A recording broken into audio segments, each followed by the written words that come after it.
माझं तर म्हणणं महाराष्ट्रात मराठी बोलवा. तो ऑब्व्हियसली हिंदू पण आहे, पण त्याला अजून एक ब्रॅकेट लावा मराठीची. हे खऱ्या अर्थानं अनेक प्रश्नचिन्ह उपस्थित करतंय. ते एक्सपोज कोणावर आहे, काय आहे? अतिशहाणा असं तुम्ही म्हटलं, अतिशहाणा नेमकं कोणाला म्हटलं तुम्ही? मला असं वाटतं मी अगोदरच तुम्हाला सांगितलं की त्या पोस्टवर मला बोलायचं नाही. ज्यांना कोणाला समजायचं त्यांना समजेल. आणि मी ती जस्ट म्हण एक ऐकली, ती म्हण मी पोस्ट केलेली आहे. आता कोणाशी त्याचा साधर्म आढळलं, निव्वळ योगायोग समजावं असंही मी म्हटलेलं आहे. त्यामुळे आता कोणाची साधर्म आढळलं असेल तर योगायोग आहे. लेखाशी साधर्म म्हटलं, एका हा, लेखा कालच एक लेख, एक नाही म्हटलंय मी, लेखाशी म्हटलंय, एक नाही म्हटलंय. कालच लेख एक प्रसिद्ध झाला होता. मला असं वाटतं जे म्हणायचं ते ट्विटमध्ये मी म्हटलेलं आहे, त्याच्यापेक्षा वरती काही नाही. आणि जर कुठे साधर्म आढळलंच तर योगायोगच आहे.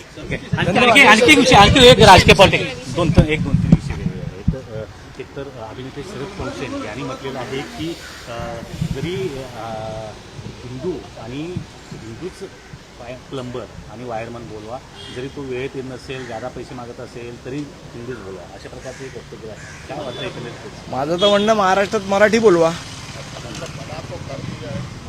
तो ऑब्व्हियसली हिंदू पण आहे, पण त्याला अजून एक ब्रॅकेट लावा मराठीची. तर काय प्रॉब्लेम असेल असं मला वाटत नाही पोंक्षेंना.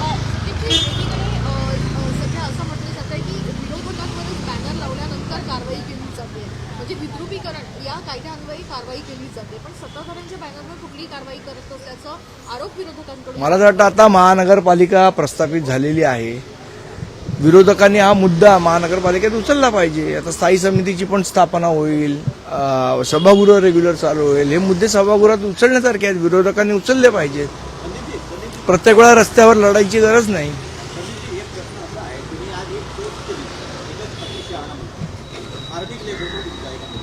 पण तुमच्या संदर्भात जेव्हा संजय राऊतांना प्रश्न विचारण्यात आला, त्यांनी एक वाक्य बोलले, सोडून द्या.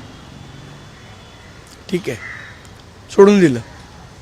आणखी एक हे होतं की अजित पवार यांचं निधन झाल्यानंतर 2-3 दिवसांचा दुखवटा देखील राज्यात होता आणि याच काळादरम्यान त्यांच्याकडे अल्पसंख्याक विभाग होता आणि या अल्पसंख्याक विभागातून काही तर मला तर वाटतं काय ते प्रकरण आहे मलाही एक्झॅक्ट माहित नाही. मी बातमी तुमच्यासारखी वाचली, मी ते प्रकरणाची माहिती घेऊनच बोललो.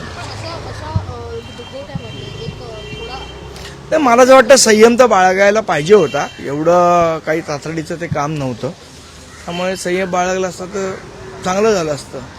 सध्या गणेश नाईक आणि एकनाथ शिंदे धन्यवाद.